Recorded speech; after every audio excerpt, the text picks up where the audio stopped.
The gleaming halls of the Galactic Council headquarters on Proxima Station hummed with activity as species from across the known universe gathered for the 457th Interstellar Summit. Towering, crystalline structures caught the light of the binary, stars outside, casting prismatic reflections across the Grand Assembly chamber. Captain Maya Chen straightened her navy blue uniform as she led the small human delegation through the massive entryway. At 5'7", she was dwarfed by most of the alien representatives surrounding her. Her posture remained impeccable, shoulders back, chin up, dark eyes forward, as whispers and clicks of alien languages followed their procession. "The humans have arrived," announced the Proximan herald, his voice amplified through the chamber's acoustic system. Maya felt the weight of thousands of eyes, some multifaceted, some bioluminescent, some barely recognizable as sensory organs, turned toward her. Four-person team. The humans were newcomers to the galactic stage, having achieved faster-than-light travel only 15 years prior. This summit marked their first formal invitation to participate in the Galactic War Games, a prestigious competition that determined military standing among the civilizations. High Counselor Vexler, a 9-foot Zornak with iridescent scales and 4 upper limbs, leaned forward in his elevated seat. His species had dominated the war games for the past 12 cycles. "Welcome, Terrans," he said, mandibles clicking in what Maya recognized as barely concealed amusement.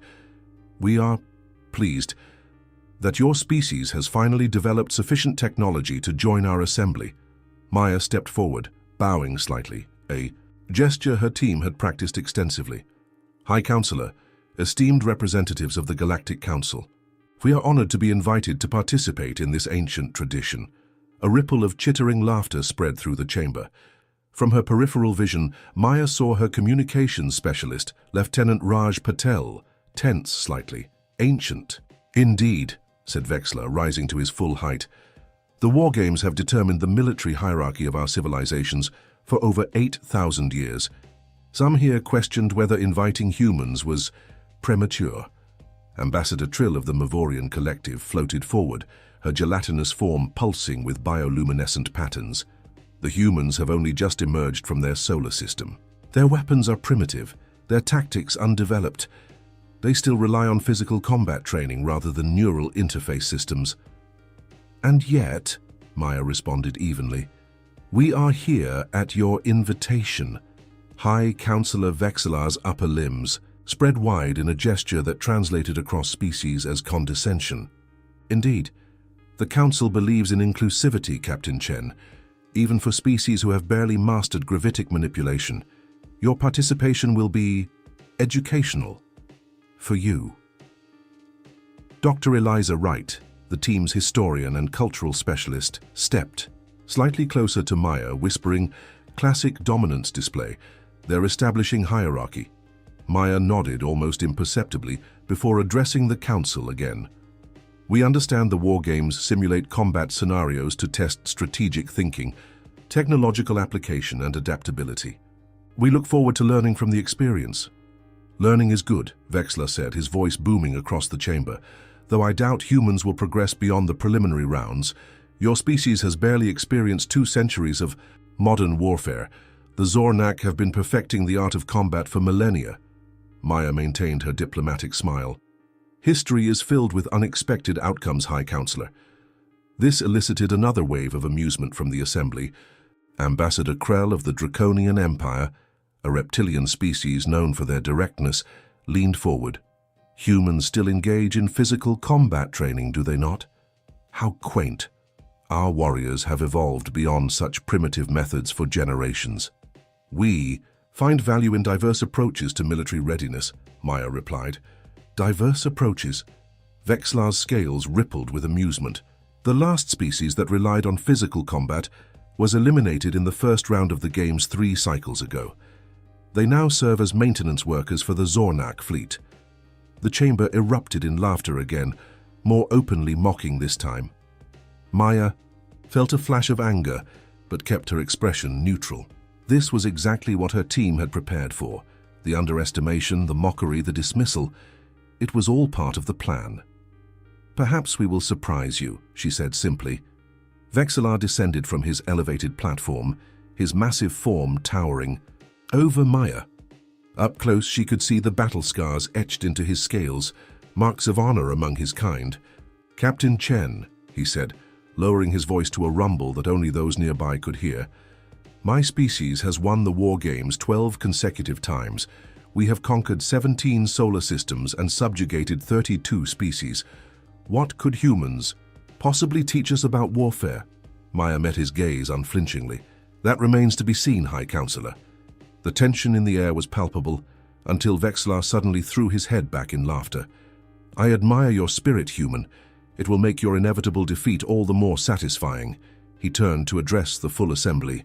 "Let it be recorded that the human delegation has been formally accepted into the 457th Galactic War Games. The preliminary rounds begin tomorrow at first light. May the most evolved strategy prevail." The chamber erupted in thunderous sounds of approval, stomping limbs, clicking mandibles, vibrating membranes. As the formal proceedings concluded and the assembly began to disperse, Maya gathered her team in a quiet alcove. "Well, that went exactly as expected," said Lieutenant Patel, running a hand through his dark hair.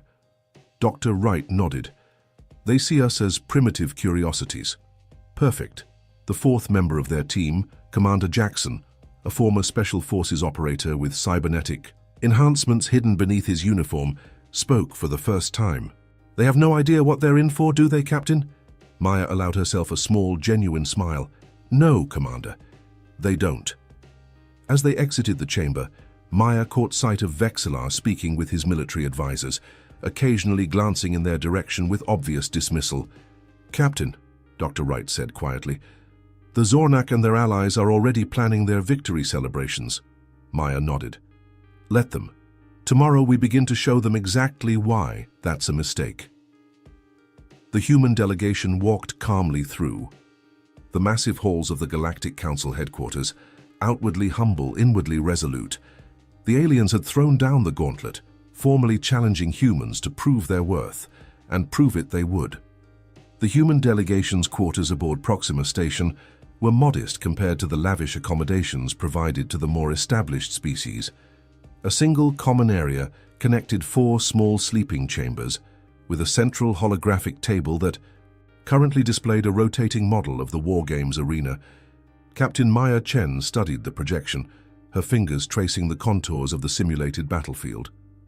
The arena was a massive construct, part virtual, part physical, designed to test combat strategies across multiple environments. Tomorrow's preliminary round would take place in a desert terrain configuration with limited cover and extreme temperature variations. "They've placed us against the Draconian team for the first round," Lieutenant Patel said, entering the common area with a data tablet. "Not exactly subtle, the Draconians are known for overwhelming force and thermal weapons." Maya nodded. "And they know our environmental suits aren't designed for extreme heat." "A deliberate disadvantage," Dr. Wright added, joining them at the table. She adjusted her glasses, a rarity in the age of ocular implants, but something she insisted helped her think. "Classic strategy. Test the newcomers against harsh conditions and a superior opponent." Commander Jackson entered last, his cybernetic leg making a barely audible whir as he moved. The enhancements weren't visible beneath his uniform, exactly as intended. "The Draconians have won their preliminary rounds for the past 6 games. They're Vexillar's favorite attack dogs." Maya tapped the hologram, expanding the terrain view. "What have you learned about their combat patterns, Raj?" Lieutenant Patel swiped through his data tablet. "I've been monitoring their public training sessions. They're not subtle. The Draconians believe in overwhelming force. Their standard formation is a wedge, with heavy weapons at the point and flankers with energy shields. They've never lost a direct confrontation." "Because no one tries anything but direct confrontation," Maya said with a slight smile. "Show me their last 3 matches." The holographic display shifted to show recordings of previous war games. The Draconians, reptilian warriors standing, over 7 feet tall, moved with precision across various terrains, their scaled armor gleaming under artificial suns. Their opponents, a gelatinous species called the Mavorians, attempted to counter with ranged attacks but were systematically destroyed. The Draconians have a 94% victory rate in preliminary rounds, Dr. Wright noted. Their only losses came from technical malfunctions, not strategic defeats. Maya watched the recordings carefully. Notice how they move. Always in formation, always maintaining visual contact. They're fighting as if they're still in physical combat, despite using advanced weapons. Old habits, Commander Jackson said. Most species evolve their warfare linearly. They never abandon what worked before. They just add new technology on top. Maya nodded. Exactly. And what else do you notice about their formations? The team studied the hologram silently for a moment. They're protecting their commander, Patel said suddenly. The formation isn't just offensive, it's designed to keep their leader safe at all costs. Hierarchical species, Dr. Wright confirmed. The Draconians have a rigid command structure. Lose the leader, lose the battle. It's embedded in their psychology. Maya smiled. Good, what about their weapon systems? Thermal pulse rifles, Commander Jackson said, pointing to the hologram. Devastating in open terrain, but they have a 3-second recharge cycle between bursts, and their targeting systems are calibrated for large targets. They're used to fighting species larger than humans. Perfect. Maya straightened up. Now let's discuss our approach. A chime at the door interrupted them. Maya nodded to Patel, who activated the security screen. Outside stood a Zornak official, flanked by 2 Draconian guards. Visitors, Patel said unnecessarily. Let them in, Maya ordered, quickly switching the holographic display to a standard station map. The door slid open, and the massive Zornak entered, his iridescent scales catching the light. Maya recognized him as Trazak, Vexelar's chief military advisor. Captain Chen, he said, mandibles clicking. I trust your accommodations are adequate? Maya offered a respectful nod. More than adequate, Chief Advisor. We appreciate the Council's hospitality. Trazak's compound eyes surveyed the room, lingering on the holographic display. Studying the station layout, a wise use of time for newcomers. We wouldn't want to get lost on our way to our defeat, Maya said with a hint of self-deprecation that made the Zornak's mandibles twitch in what passed for amusement. Indeed. Trazak gestured to one of the Draconian guards, who stepped forward with a metallic case. The Council has authorized me to provide you with the standard combat interfaces for tomorrow's games.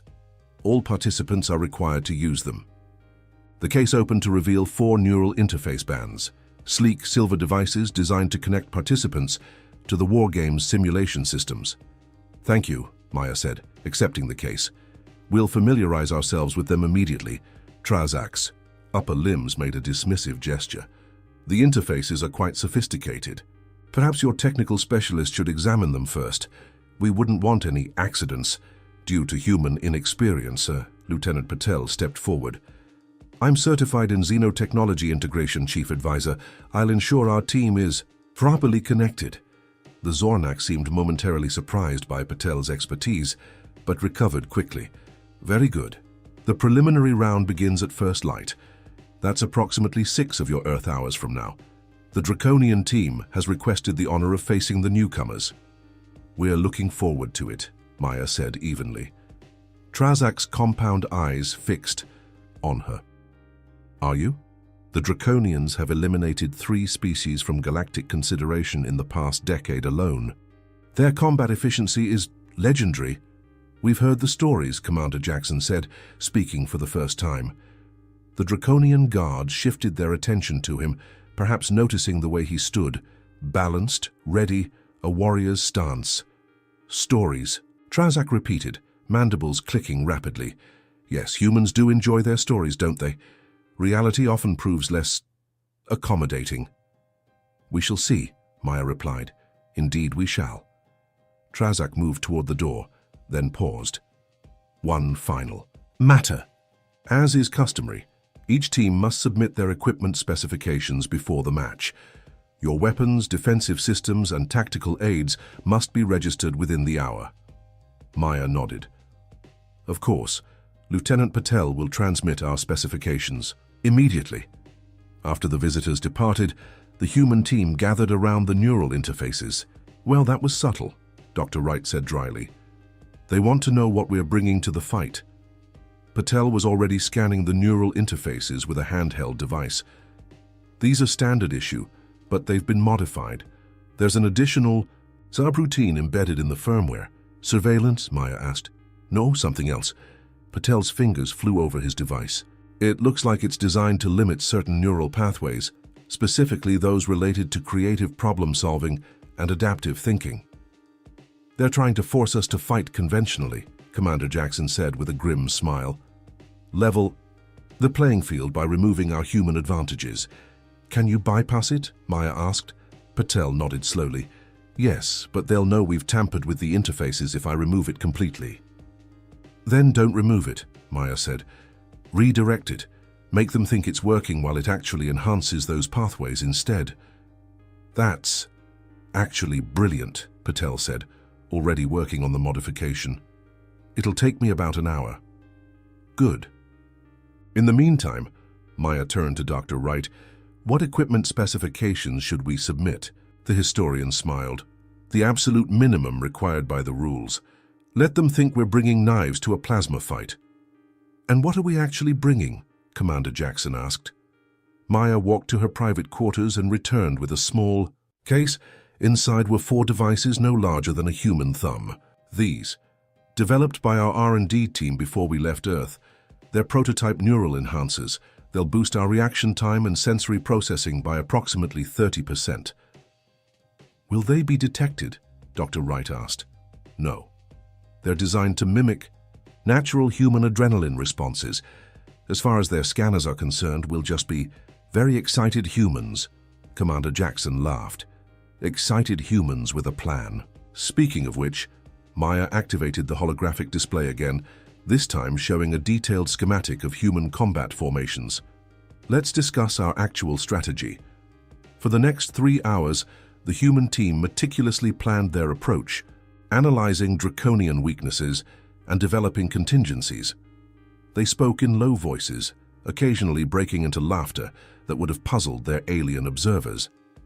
As the station's artificial night cycle began, Maya dismissed her team to get a few hours of rest. Left alone in the common area, she studied the holographic arena one last time. A soft knock at her door surprised her. She opened it to find Dr. Wright, still fully dressed. Couldn't sleep? Maya asked. Too much xenoanthropological data to process, Wright admitted. But I wanted to ask you something off the record.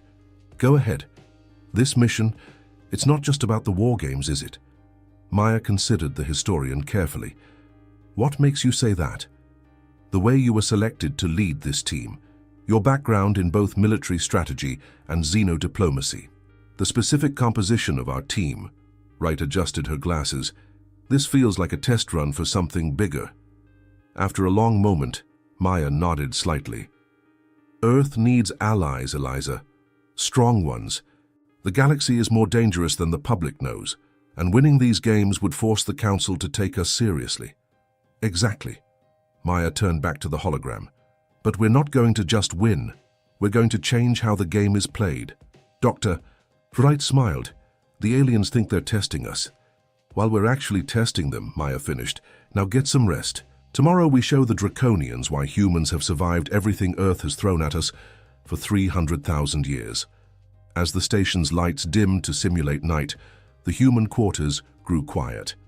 To any observers, it would appear that the newcomers were sleeping, perhaps anxious about their imminent defeat. Nothing could be further from the truth. The War Games arena sprawled across an entire section of Proxima Station, a massive enclosed space capable of transforming into virtually any environment. Today, as Captain Maya Chen and her team entered through the competitor's gate, they were met with a shimmering heat haze rising from fabricated sand dunes. The artificial sun blazed overhead, already pushing the temperature well above 100 degrees. Desert configuration, as expected, Lieutenant Patel murmured, adjusting the neural interface. Band on his forehead.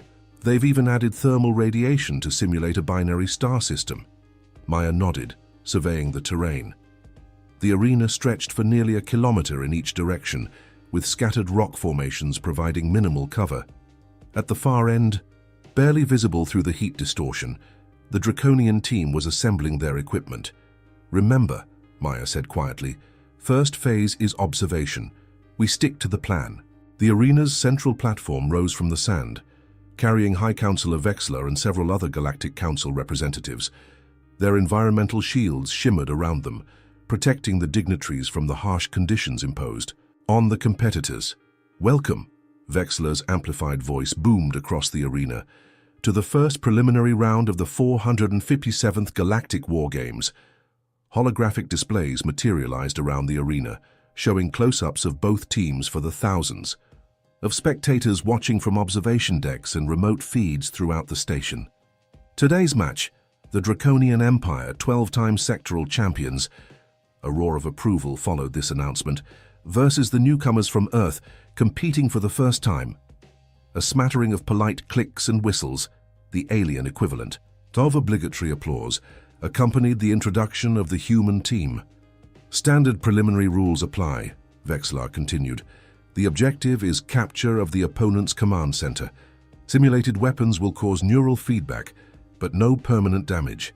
The match ends when one team's command center falls or their entire team is neutralized. Maya watched as two identical structures materialized at opposite ends of the arena. Simple. Fortifications with a central tower and defensive perimeter. Competitors, take your positions. The match begins in 3 minutes. As the human team moved toward their assigned command center, Maya noticed several alien spectators making betting gestures. The odds were clearly not in humanity's favor. They've modified the standard desert configuration, Commander Jackson noted as they reached their position. The sand is deeper than regulation, and there are fewer rock formations on our side. Another handicap, Dr. Wright said, checking her equipment. They're really not being subtle, Maya smiled. Good. Raj, status on the neural interfaces? Lieutenant Patel tapped his headband. Working perfectly. Their monitoring systems show the limiters functioning normally, but our creative pathways are actually enhanced by 22%, and our other advantages. Neural boosters are online but undetectable. They register as normal human stress responses. Maya nodded, satisfied. Positions, everyone. Remember, first phase is by the book. Let them think they know what we're doing. The team quickly arranged themselves in a standard defensive formation around their command center. From across the arena, Maya could see the Draconians deploying. In their characteristic wedge formation, heavy weapons at the point. Their commander, a massive reptilian with ceremonial scars across his scales, stood at the rear of the formation, protected by their largest warriors. A thunderous tone echoed across the arena, signaling the start of the match. Immediately, the Draconians began their advance, moving with practiced precision across the desert terrain. Their wedge formation cut through the sand efficiently, heavy weapons charging with visible energy signatures. They're not even trying to be tactical, Commander Jackson observed. Standard frontal assault. Because it's always worked for them before, Maya replied. Defensive positions, everyone. Make it look good. The human team took cover around their command center, weapons at the ready. To the spectators, they appeared to be following basic military doctrine, establishing a defensive perimeter, preparing for the enemy advance. When the Draconians reached the midpoint of the arena, they opened fire. Brilliant beams of simulated energy weapons cut across the sand, striking near the human positions. The neural interfaces translated these hits into physical sensations, not pain but pressure and disorientation. Return fire, Maya ordered. Controlled bursts, standard pattern. The human team fired back, their weapons significantly less impressive than the Draconians' heavy artillery. Their shots were accurate, but seemed to have minimal effect against the Draconians' energy shields. In the observation platform, Vexler watched with obvious amusement. The humans have decent aim, he remarked to his advisors, but their weapons are woefully inadequate. Trazak, his military advisor, clicked his mandibles in agreement. They're following standard defensive protocols, nothing innovative. The Draconians will overwhelm them within minutes. Down in the arena, the Draconian advance continued relentlessly. Their formation tightened as they approached the human position, energy shields overlapping to create an impenetrable front. Phase 1 complete, Maya said quietly into her team comm. They think we're predictable. Execute Phase 2. What happened next confused not only the Draconians but every spectator in the arena. The human team suddenly abandoned their defensive positions, scattering in 4 different directions. Instead of maintaining a unified front, they split apart, each member moving in an apparently random pattern across the terrain. "What are they doing?" Trazak asked, leaning forward in confusion. The Draconian commander barked orders, trying to adjust his formation to the unexpected human movement. His warriors hesitated, their wedge breaking apart as they attempted to track multiple targets. "Now," Maya ordered through the comm. Lieutenant Patel, who had circled behind a dune to the east, activated a small device. Immediately, the arena's environmental systems registered a localized electromagnetic disturbance. The Draconians' targeting systems flickered momentarily. In that brief window, Dr. Wright, who had positioned herself behind a rock formation to the west, activated her own device. A series of small, almost invisible drones deployed from her pack, skimming just above the sand toward the Draconian formation. "The humans are using unauthorized technology," Trazak exclaimed. Vexillar studied the readouts. "No, their equipment registers within acceptable parameters. Those are standard reconnaissance drones, just unusually deployed." The Draconian commander, growing frustrated with the scattered human targets, ordered his forces to focus on the command center itself. The wedge reformed, driving directly toward the human base. This was exactly what Maya had anticipated. "Phase 3, she said calmly. "Jackson, you're up." Commander Jackson, who had been moving parallel to the Draconian advance, suddenly changed direction, charging directly toward their formation. It appeared to be a suicidal move, one human against the entire Draconian front line. The Draconian warriors, seeing an easy target, diverted some of their firepower toward Jackson. Energy beams cut through the air around him, but he moved with uncanny speed, his enhanced reflexes allowing him to dodge in patterns that seemed impossible. "What in the 7 moons?" the Draconian commander growled. "Focus fire on that human." More weapons turned toward Jackson, exactly as planned. As the Draconians concentrated on this apparent threat, they failed to notice Maya herself, who had circled around behind their formation, approaching their unguarded flank. In the observation platform, Vexlar's compound eyes widened. "They're using themselves as bait," he realized. "The Draconians are falling for the oldest trick in warfare." "Impossible," Trazak insisted. "The neural limiters should prevent this kind of coordinated deception." Meanwhile, Dr. Wright's drones had reached the Draconian formation. Too small to register as threats on their combat systems, the drones infiltrated the spaces between warriors, gathering data and creating a detailed 3-dimensional map of the Draconian positions. "I have their formation mapped," Wright reported through the comm. "Sending tactical overlay now." All 4 humans received the same visual through their neural interfaces, a perfect real-time model of the Draconian formation, with each warrior's position highlighted and their commander's location clearly marked. "Execute final phase," Maya ordered. What followed was a display of coordination that left the spectators stunned. The scattered human team suddenly moved with perfect synchronization, attacking the Draconian formation from multiple angles simultaneously. Each human targeted specific weak points in the Draconian defense, striking precisely where the energy shields overlapped imperfectly. Lieutenant Patel activated another device, causing a localized disruption in the Draconians' communication system. For 3 crucial seconds, the reptilian warriors couldn't coordinate their responses. In those 3 seconds, Commander Jackson breached their front line, moving with enhanced speed directly toward their commander. The Draconian warriors turned inward to protect their leader, breaking their formation completely. This was the moment Maya had been waiting for. With the Draconians focused on the internal threat, she sprinted the final distance to their command center, unnoticed and unopposed. By the time the Draconian commander realized what was happening, Maya had already reached the central tower of their base. She placed her hand on the control panel, claiming it for the human team. A deafening tone sounded across the arena, signaling the end of the match. "Victory to the human team," the automated announcement declared. The arena fell silent. Then gradually, a wave of astonished murmurs spread through the spectator galleries. The Draconians stood frozen in disbelief, their weapons still raised. On the observation platform, Vexlar's mandibles clicked rapidly in agitation. "How?" he demanded of his advisors. "How did they defeat the Draconians so quickly?" Trazak studied.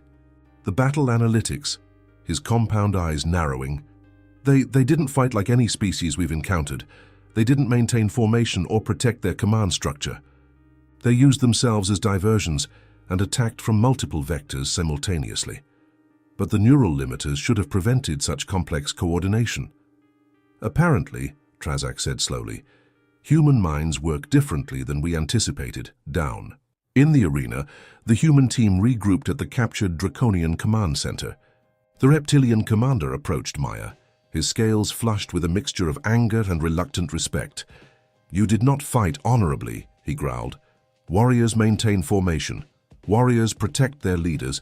Warriors face their enemies directly." Maya met his gaze steadily. "Different species, different strategies, Commander. Humans learned long ago that adaptability trumps tradition in warfare." The Draconian's eyes narrowed. "This is not over, human. You have won a preliminary match. Nothing more." "Of course," Maya replied with a diplomatic nod. "We look forward to the next round." As the teams exited the arena, the human delegation was met with a very different reception than when they had entered.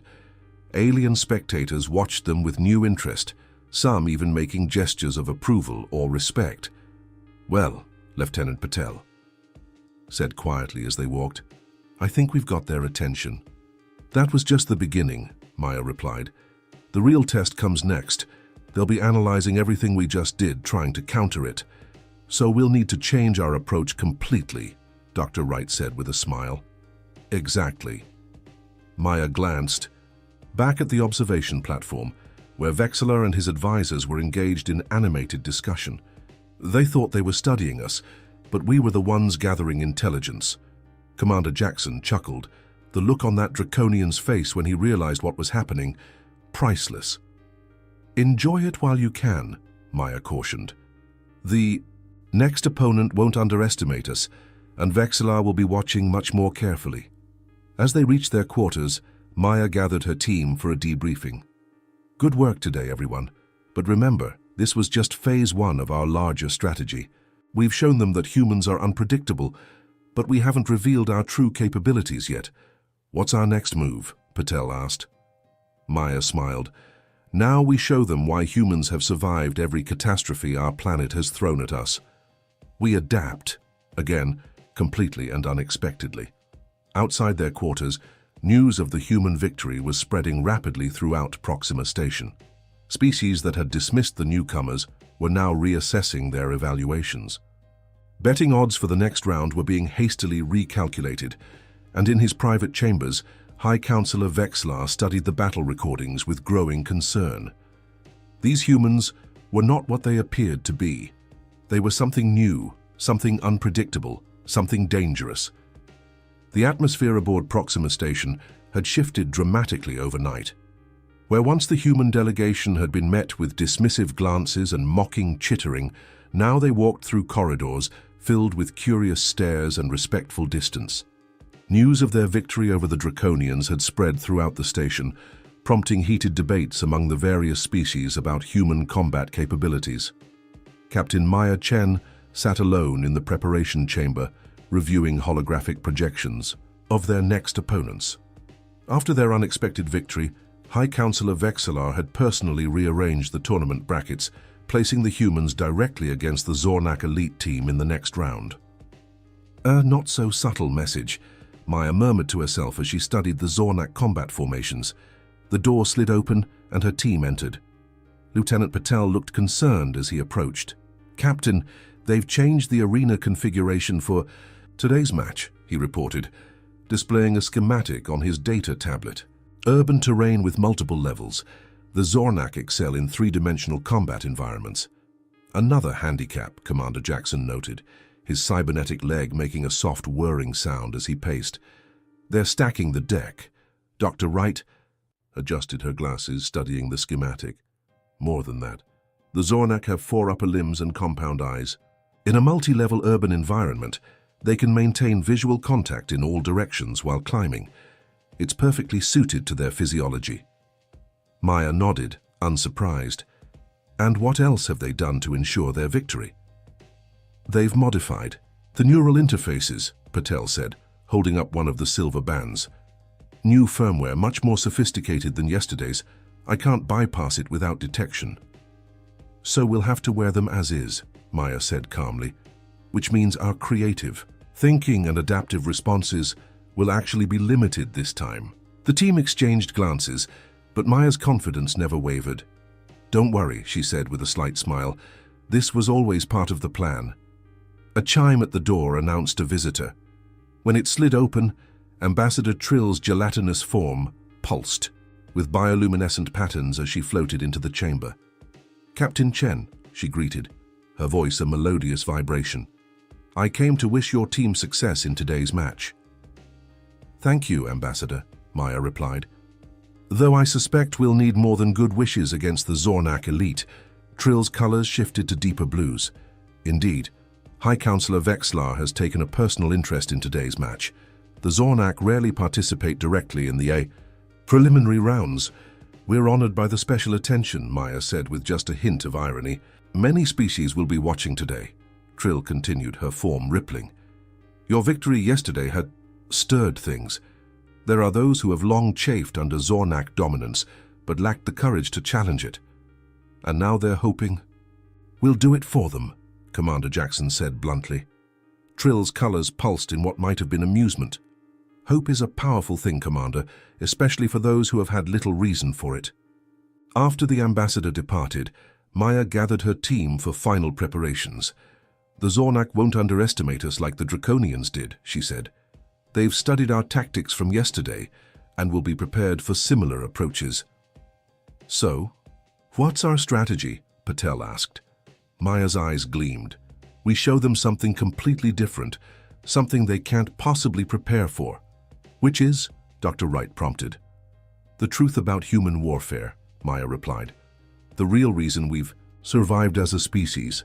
The urban arena configuration was a marvel of engineering. A sprawling cityscape with towering structures, narrow alleyways, and multiple levels connected by bridges and ladders. Holographic civilians moved through the streets, non-combatants. That added complexity to the battlefield. Targeting a civilian would result in penalty points. In the central observation platform, High Counselor Vexlar sat surrounded by his advisors and representatives from the most powerful species in the Galactic Council. His compound eyes surveyed the arena with cold calculation. The Zornak team is comprised of our finest warriors, he announced to those gathered around him.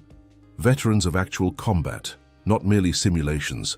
They will demonstrate why our species has maintained military supremacy for 12 generations. Ambassador Trill, positioned at the edge of the platform, pulsed with subtle patterns of light. And yet the humans showed remarkable adaptability yesterday. Vexlar's mandibles clicked dismissively. A single victory against an overconfident opponent. Today they face the architects of galactic warfare themselves. The announcement system activated, its synthetic voice echoing across the arena. The second round match between the Zornak elite and Earth humans will commence in 2 minutes. Competitors, take your positions. From opposite ends of the urban landscape, the teams entered.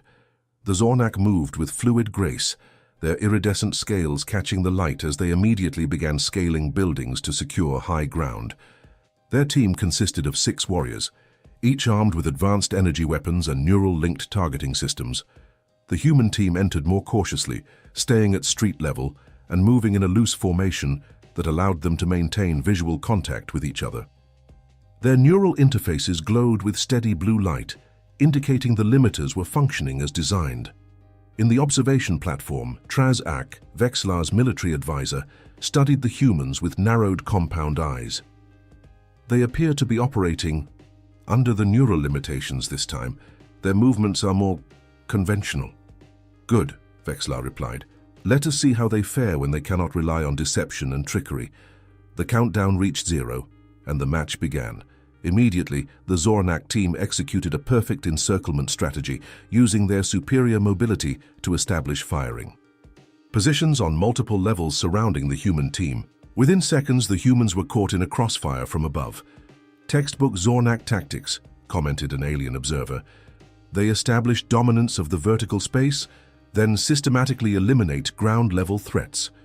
Captain Maya and her team took cover behind various street fixtures, returning fire but with limited effect. Their weapons couldn't easily reach the Zornak positions above them. "The humans are pinned down," Trazak observed with satisfaction. "Without their creative adaptations, they're fighting conventionally, and conventionally they cannot match Zornak superiority." For several minutes the pattern continued. The humans moved from cover to cover, attempting to advance but constantly forced back by precise fire from above. To the observers, it appeared the match would end quickly and decisively in favor of the Zornak. Then something unexpected happened. Captain Maya Chen stepped into the open street, lowered her weapon, and looked directly up at the Zornak positions. "What is she doing?" Vexler demanded, leaning forward in his seat. Maya's voice carried clearly through the arena's communication system. "Commander Trazvek of the Zornak Elite, I propose a temporary ceasefire for negotiation." The Zornak commander, positioned on a third-level balcony, chittered in surprise. After a moment's hesitation, he responded, "Negotiations are not part of combat, human." "Aren't they?" Maya replied calmly. "War is merely the continuation of politics by other means. Every conflict in human history has involved negotiation at some point."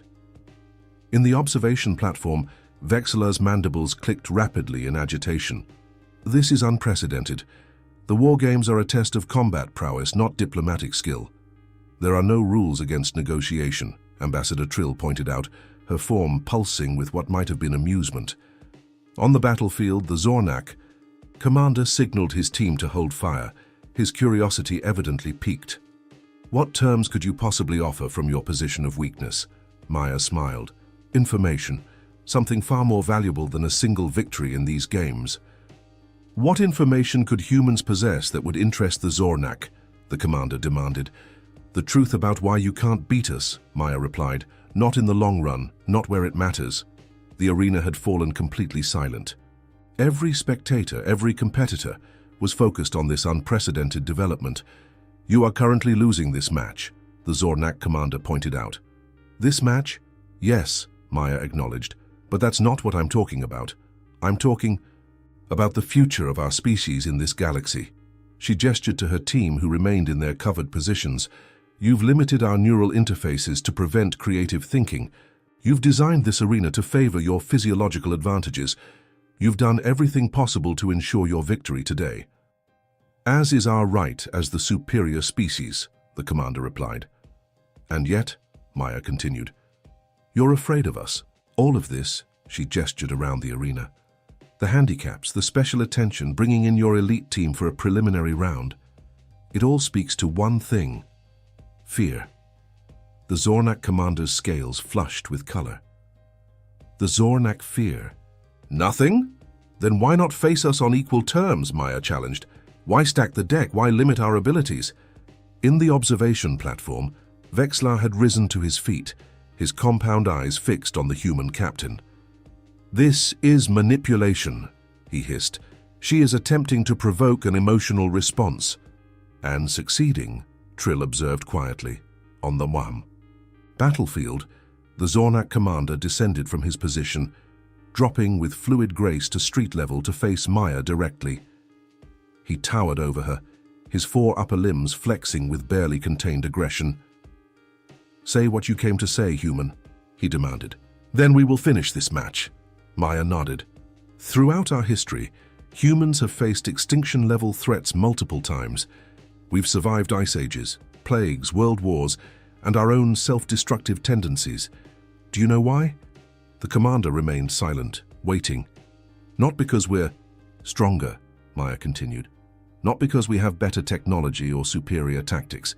We've survived because of one trait that you're trying desperately to suppress today: our adaptability." She pointed to her neural interface. "These limiters you've placed on us, they're designed to make us fight like you, to think like you. But that's not how humans win. We win by changing the rules." "The rules are sacred," the commander insisted. They define civilization itself. Rules are tools, Maya countered. They serve us, not the other way around. When the rules no longer serve their purpose, humans change them. She took a step closer to the towering Zornak. You've dominated the galaxy through military might for generations. You've established rules of engagement that favor your species' natural advantages. And for the most part, other species have accepted those rules because they are logical and effective, the commander stated. For you, Maya said, but humans don't accept disadvantageous terms indefinitely. We adapt, we evolve, we find new ways to fight. In the observation platform, the gathered dignitaries were watching with rapt attention. What had begun as a simple combat match had transformed into something far more significant, a philosophical confrontation between fundamentally different approaches to warfare and perhaps to existence itself. What is your point, human? The Zornak commander demanded. My point is this, Maya said, her voice carrying clearly throughout the arena. You can win today. You can defeat us in this match, under these conditions, with these limitations.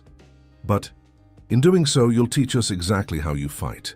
You'll show us your strengths, your weaknesses, your patterns of thought. She smiled. And next time, we'll be different. We'll have adapted. We'll have evolved our strategies specifically to counter yours. That's what humans do.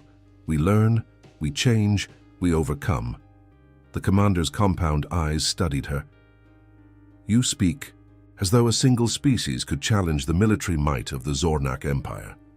History is filled with examples of numerically inferior forces defeating superior ones through adaptation and innovation, Maya replied. The Zornak have dominated because no one has challenged your fundamental assumptions about warfare. Humans will. She gestured to the neural interface on her forehead. These limiters don't weaken us in the long run. They just force us to find new ways to think, new approaches you haven't anticipated.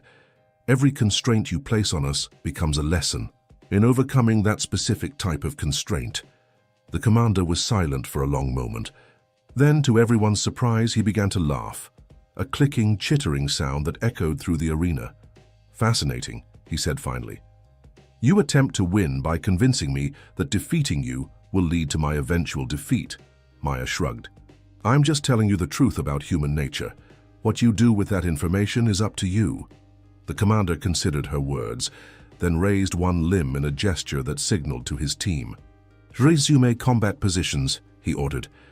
As the Zornak warriors returned to their elevated positions, the commander looked down at Maya. Your negotiation tactic has failed, human. We will continue this match according to the established rules. You wish, Maya replied, returning to cover. The battle resumed with the Zornak once again raining fire down upon the human positions. But something had changed. The Zornak commander was now watching Maya's team with new intensity, studying their movements, perhaps looking for signs of the adaptation she had described.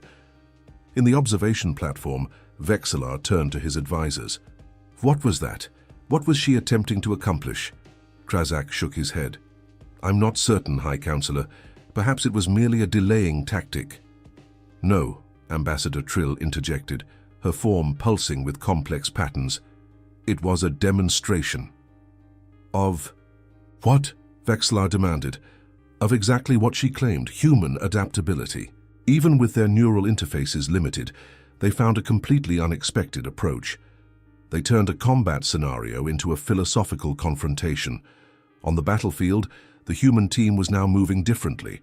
Instead of trying to advance or return fire effectively, they seemed to be deliberately drawing the Zornak fire in specific patterns, moving from cover to cover in what appeared to be a random sequence. What are they doing now? Vexillar asked, his compound eyes narrowing. I'm not sure, Trazak admitted, studying the tactical display. Their movements don't conform to any known combat doctrine. As the match continued, the pattern became clearer. The humans were systematically testing the Zornak response times, firing angles and coordination. They weren't trying to win, they were gathering data. They're studying us, the Zornak commander realized suddenly. Even in defeat, they're learning. He signaled to his team, changing their firing pattern to disrupt whatever analysis the humans were conducting. But with each adjustment the Zornak made, the humans adapted their movements accordingly, continuing their information gathering. Finally, after nearly 20 minutes of this unusual exchange, Captain Maya Chen stepped into the open once more. "Commander," she called up to the Zornak leader, "we surrender this match." A shocked murmur ran through the spectators. Voluntary surrender was almost unheard of in the war games. "You surrender?" the commander repeated, clearly confused. "Yes," Maya confirmed. "We've accomplished our objective." "Your objective was not victory?" "Not today," Maya replied with a smile. "Today our objective was understanding." The arena's AI announced, "Human team has surrendered. Victory to the Zornak elite."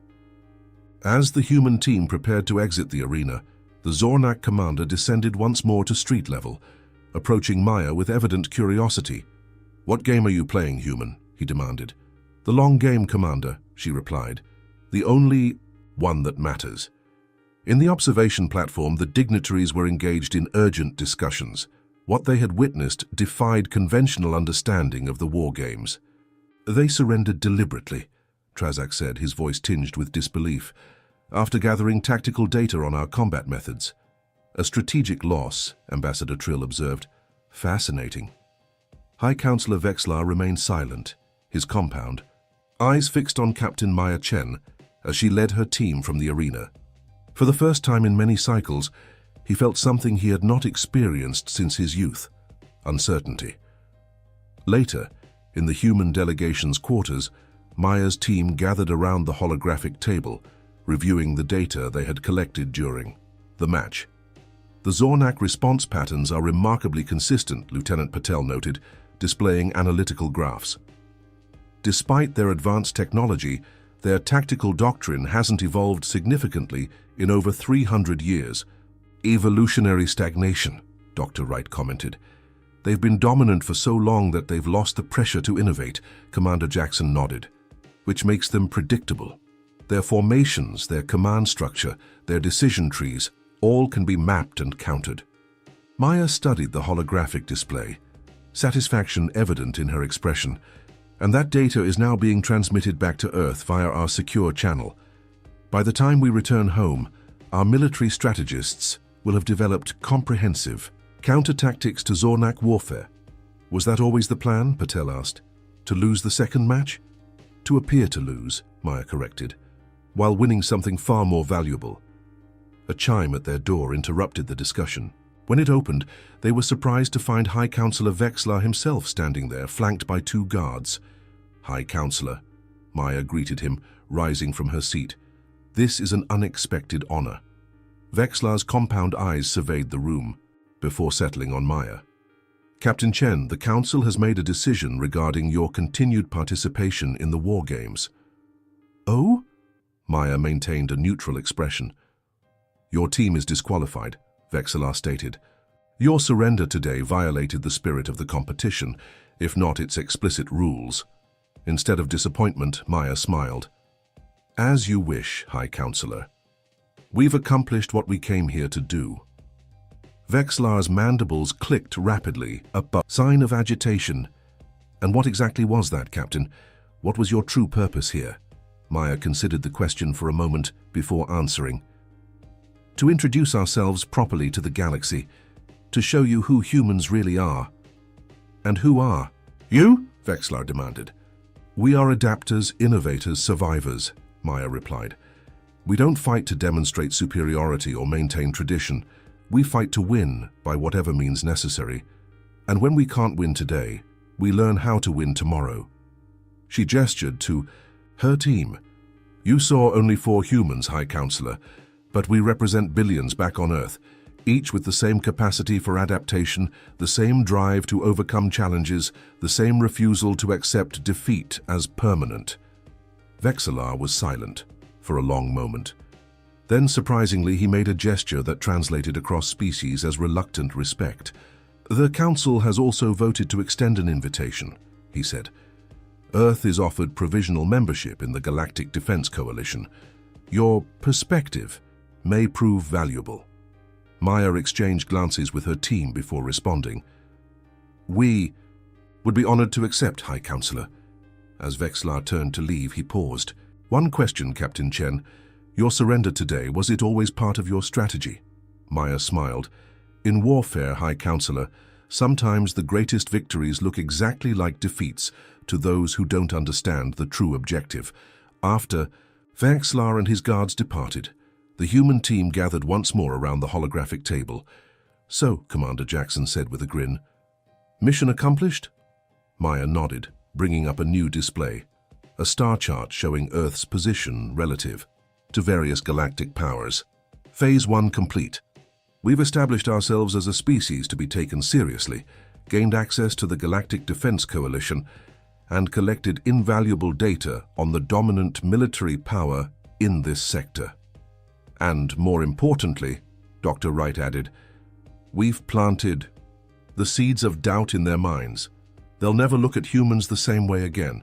What's Phase 2? Lieutenant Patel asked. Maya's expression grew serious. We prepare Earth for its place in the galaxy, not as conquerors or subjects, but as innovators, as adapters, as the species that changes the rules when the rules no longer serve. She deactivated the holographic display. The Zornak and their allies have maintained power by establishing a system that favors their natural advantages. We've just shown them that humans don't accept disadvantageous terms indefinitely. Do you think they understood the message? Jackson asked. Maya smiled. They will. Adaptation is coming to the galaxy, whether they're ready or not. As the human team prepared for their return journey to Earth, news of their unusual performance in the war games spread throughout Proxima Station. Species that had previously ignored humanity now sought information about this puzzling newcomer to the galactic stage. In his private chambers, High Counselor Vexlar reviewed the recordings of both matches, his compound eyes studying every movement, every decision the humans had made. His military advisors had prepared extensive reports, but none could agree on what exactly the humans had demonstrated or what it meant for the future. They fight like no species we've encountered, Trazak concluded. They adapt not just their tactics, but their entire approach to warfare. Is that truly so different? Vexlar asked. All species adapt over time. Not like this, Trazak insisted. Most species adapt over generations, evolving their strategies gradually. The humans adapted within a single match, then completely changed their approach in the next. They're unpredictable. Vexlar's mandibles clicked thoughtfully. Perhaps that is why they survived on their harsh world. Earth has undergone more climate shifts and natural disasters in the past million years than most habitable planets experience in 10 million. A crucible that forged their adaptability, Trazak suggested. Indeed. Vexlar rose from his seat, moving to the viewport that overlooked the vast expanse of space. The galaxy is changing, old friend. Perhaps it's time we changed with it. 1 week later, the human ship departed Proxima Station, carrying Maya and her team back toward Earth. As the station receded in their view screen, Dr. Wright joined Maya on the bridge. Do you think they'll be ready for us when we return? She asked. No, Maya replied with a slight smile. That's the point. They can't prepare for what we'll become because we don't know ourselves yet. That's humanity's greatest strength and their greatest fear. She activated a communication channel to Earth, preparing to deliver their full report on the mission's success. The Galactic Council had expected to test humans. Instead, humans had tested them and revealed a truth that would reshape the balance of power throughout the stars. Captain's log, supplemental, Maya began. Mission accomplished, Phase 1 complete. We have revealed our true combat strategy to the galaxy. We don't have one. We have thousands and will invent new ones as needed. The age of human adaptation has begun.